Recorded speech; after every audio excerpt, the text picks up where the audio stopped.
आशा करता हूं आप सभी बहुत अच्छे होंगे। मेरा नाम है सतनाम सिंह। इस वीडियो में हम डिस्कस करेंगे सरकारी और प्राइवेट बैंकों में क्या अंतर होता है, difference between public sector and private sector bank, और साथ ही आपको बताऊंगा कितने नंबर ऑफ बैंक है हमारी कंट्री में, यानी कितने पब्लिक सेक्टर बैंक हैं और कितने प्राइवेट बैंक हैं। क्योंकि मर्ज के बाद काफ़ी लोगों को कन्फ्यूजन हुई है कि कितने पब्लिक बैंक हैं और कितने प्राइवेट सेक्टर बैंक हैं। तो चलिए ज़्यादा देरी ना करते हुए वीडियो को स्टार्ट करते हैं। आपको बता दूं कि पब्लिक सेक्टर बैंक या सरकारी बैंक जिनमें शेयर का ज़्यादातर हिस्सा सरकार के पास होता है, वहीं प्राइवेट सेक्टर के बैंकों में बड़े बड़े शेयर होल्डर का हिस्सा होता है, जैसा कि स्टेट बैंक ऑफ इंडिया एक पब्लिक सेक्टर बैंक है और एचडीएफसी प्राइवेट सेक्टर बैंक है। दोनों ही तरह के बैंकों में एक जैसी सर्विस दी जाती है। हाँ, ये बात अलग है कि दोनों ही बैंकों का काम करने का तरीका अलग अलग है और इनके ब्याज दरों में थोड़ा बहुत अंतर होता है।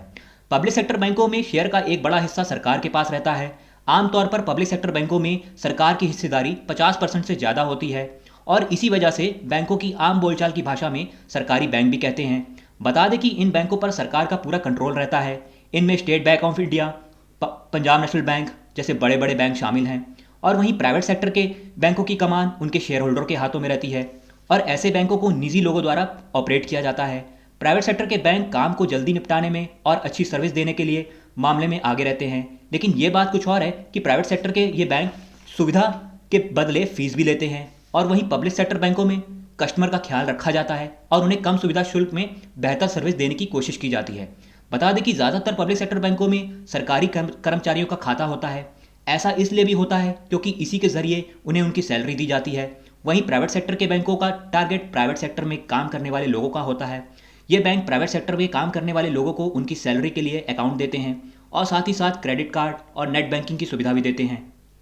तो ये था डिस्कशन हिंदी में।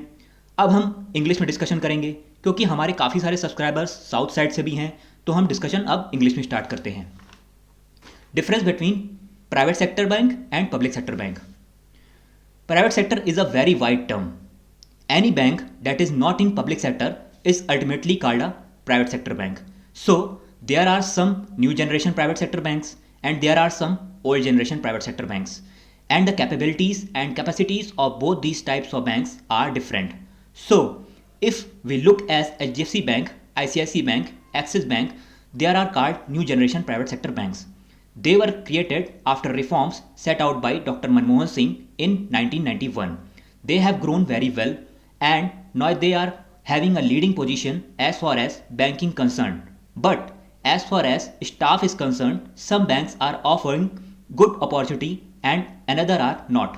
In private sector, you are aware lot of pressure on selling, cross selling, and most jobs are sales oriented, and that's why some peoples are reluctant in joining private sector. But although as far as job security is concerned, other things are concerned, it is equally good. But some people they want to work in government sector and that's why they prefer public sector banks. Public sector banks provide a very good opportunity of career growth because traditionally they are one of the good growing banks and having lot of faith from public. The public trust public sector banks more than any other banks and they are more transparent as far as the dealing are concerned, and that's why the growth metrics of public sector banks is very good, with a few exception of last 2-3 years, but the future is very bright. So if one can join in a public sector bank, it is a preferred job. But still, to start your banking career, private sector, especially new generation banks, are not a bad deal. Even in old generation private sector banks, they are traditionally very good bank like Federal Banks, South Indian Bank. There are so many other banks, those are also provide a good opportunities to the candidates. तो ये था English में इसका discussion. अब हम देखते हैं हमारे कितने पब्लिक सेक्टर बैंक हैं और कितने प्राइवेट सेक्टर बैंक हैं।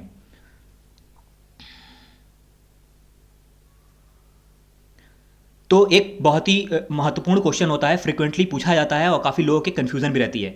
क्वेश्चन है, how many government banks are there in India? तो इसका आंसर है, after the merger there are 12 public sector bank in India. केवल 12 बैंक हैं हमारे सरकारी। ठीक है, नेक्स्ट देखते हैं। एक और क्वेश्चन रहता है जिसमें कन्फ्यूजन रहती है, which bank have been merged in India? तो इसका आंसर है, from 1 April the merger of the following has come into effect. Punjab national bank has taken over oriental bank of commerce and united bank of India. यानी कि oriental bank of commerce और आपका United bank, ये दोनों का merger हो गया है और ये दोनों मिल गए हैं पंजाब नेशनल बैंक के अंदर। यानी ओरिएंटल बैंक ऑफ कॉमर्स और यूनाइटेड बैंक का जो बैनर होगा वो अब उतार करके पंजाब नेशनल बैंक में लग जाएगा। यानी जितने भी एम्प्लॉयज़ अब यूनाइटेड बैंक और ओरिएंटल बैंक ऑफ कॉमर्स में थे वो सब पंजाब नेशनल बैंक के हो जाएंगे। ओके, नेक्स्ट है Canara bank has taken over syndicate bank. यही चीज़ कैनरा बैंक के साथ भी हुई है, यानी सिंडिकेट बैंक अब मर्ज हो गया है कैनरा बैंक के साथ। Union bank of India has taken over Andhra bank and corporation bank, और Indian bank has taken Allahabad bank. यानी ये जितने 10 बैंक्स हैं वो अब 4 बैंकों में कन्वर्ट हो गए हैं। ओके, नेक्स्ट देखते हैं what are the types of commercial bank in India. Commercial bank के क्या कौन कौन से टाइप्स हैं? Public sector banks, private sector banks and foreign banks. ये 3 तरह के बैंक्स कमर्शियल बैंक्स में आते हैं। ओके, नेक्स्ट देखते हैं how many private sectors banks are there in India. काफ़ी इंपॉर्टेंट क्वेश्चन है और काफ़ी लोगों को कन्फ्यूज़न रहती है कि इसमें कौन से प्राइवेट बैंक है और कौन से पब्लिक। तो आपको बता दूं कि IDBI बैंक प्राइवेट है, क्योंकि इसको लोग अभी भी गवर्नमेंट बैंक समझते हैं। तो IDBI आपका प्राइवेट बैंक है। यस बैंक हो गया, तमिलनाडु मर्सेंटाइल हो गया, आपका बंधन बैंक हो गया, एक्सिस बैंक हो गया, DCB हो गया, धनलक्ष्मी हो गया, फेडरल हो गया, HDFC हो गया, ICICI हो गया, एंडसिंड बैंक हो गया, IDFC फर्स्ट बैंक हो गया। ये सब आपके प्राइवेट सेक्टर बैंक है। और बाकी कुछ और भी लिस्ट है जो मैं अभी यहाँ नहीं बता रहा हूँ, वो आप वीडियो एंड होने पर देख लीजिएगा। ओके, नेक्स्ट देखते हैं 10 public sector undertaking unit banks will be amalgamated in 4 banks from today 1st April in the biggest consolidation exercise in the banking space. The government in August 2019 had announced the merger of 10 public sector lenders in 4 bigger and stronger banks. आपको पता होगा कि अगस्त 2019 में government ने announce किया था कि हम मर्जर करेंगे 10 पब्लिक सेक्टर बैंक्स का और उनको 4 बड़े बैंकों में बदल देंगे, जो कि 1 अप्रैल को ऐसा कर दिया सरकार ने। ओके, तो ये तो था कि जितने भी 10 पब्लिक सेक्टर बैंक्स थे उनको 4 में कन्वर्ट कर देंगे। तो अब देखते हैं कौन है top 4 banks. Here is all you need to know about the mega merger of PSU banks that will come into force from 1st of April. Oriental Bank of Commerce (OBC) and United Bank of India will be merged into Punjab National Bank. यानी OBC और United bank of India दोनों मर्ज हो गए हैं, वो Punjab national bank में मिल गए हैं। After the merger these together will be from second largest public sector bank in the country. आपको पता होगा कि सेकंड लार्जेस्ट पहले बैंक ऑफ बड़ौदा हुआ करता था, जब बैंक ऑफ बड़ौदा का विजय और देना में मर्जर हुआ था। लेकिन पंजाब नेशनल बैंक में इन दोनों का मर्जर होने के बाद पंजाब नेशनल बैंक अब सेकंड नंबर पे आ गया है। ओके, और पहले नंबर पे है हमारा हिंदुस्तान का स्टेट बैंक ऑफ इंडिया, ये पहले नंबर पे है। ओके, नेक्स्ट देखते हैं syndicate bank will B merge into Canara bank which will make in the 4th largest public sector bank. Syndicate bank अब चौथा पब्लिक सेक्टर बन गया है, 4th largest public sector bank. Okay, Indian bank will B merge with Allahabad bank. Okay, Allahabad bank मर्ज हो गया Indian में।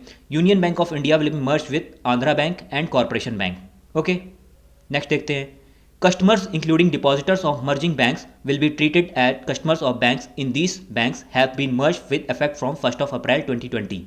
Okay, after the merger there will be 12 PSUs, 6 merged bank and 6 independent banks. आपको पता होगा कि 12 बैंक जो है इस टाइम हमारे हैं पब्लिक सेक्टर, जिसमें 6 बैंक्स तो हमारे मर्जर वाले हैं जिनको मर्ज करके बनाया गया था, एंड 6 इंडिपेंडेंट्स बैंक्स हैं पब्लिक सेक्टर। तो देखते हैं वो 6 कौन से हैं। पहले तो 6 वो हैं 6 मर्ज बैंक। SBI में भी आपको पता है कि मर्जर हुआ था, स्टेट बैंक ऑफ पटियाला था, स्टेट बैंक ऑफ ट्रावंकोर था, और भी स्टेट बैंक ऑफ इंडिया के हिस्से थे। इसमें भारतीय महिला बैंक को भी मर्ज कर दिया गया था SBI में, तो ये भी मर्ज होकर के बना है।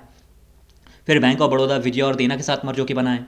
ऐसे ही पंजाब नेशनल बैंक भी मर्ज होकर बना है, और कैनरा भी, और यूनाइटेड बैंक ऑफ इंडिया भी, और इंडियन भी। यानी 6 बैंक तो ये मर्ज होकर बने हैं। अब ये जो 6 इंडिपेंडेंट बैंक्स हैं ये कौन से हैं? Indian overseas bank, UCO bank, bank of Maharashtra, Punjab and Sind bank, bank of India, central bank of India.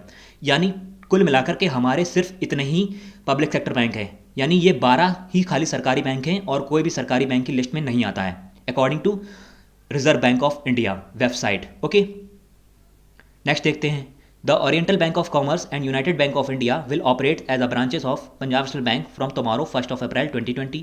Next देखते हैं syndicate bank will function as the branch of Canara bank effective 1st of April 2020. Similarly, all Allahabad bank branches will be treated as branches of the Indian bank. तो इसमें यही बताया जा रहा है कि जितने भी इंडियन बैंक की जो ब्रांचेस थी वो अब इलाहाबाद की वो सब ट्रीटेड करी जाएंगी। ओके, और all branches of Andhra bank and corporation bank will be function as union bank of India. ठीक है, today will 1st of April 2020 से, मतलब 1 अप्रैल 2020 से ये प्रभावी हो गया है। नेक्स्ट देखते हैं। तो ये था इस वीडियो का पूरा डिस्कशन। आई होप आपको वीडियो काफ़ी समझ में आया होगा और काफ़ी अच्छा लगा होगा, और बहुत सारी नॉलेज आपको मिली होंगी, और काफ़ी सारे जो कन्फ्यूज़न थे वो इस वीडियो को देखने के बाद क्रिस्टल क्लियर हो गए होंगे। तो अगर अभी तक आपने हमारा चैनल सब्सक्राइब नहीं किया है तो चैनल को सब्सक्राइब कर लीजिएगा, और बेल आइकन को प्रेस कर लीजिएगा, जिससे हमारे द्वारा बनाए गए वीडियोज़ की नोटिफिकेशन आप तक सबसे पहले पहुँचे। तो फिर मिलेंगे हम अपने नेक्स्ट वीडियो में, तब तक के लिए have a nice day and bye.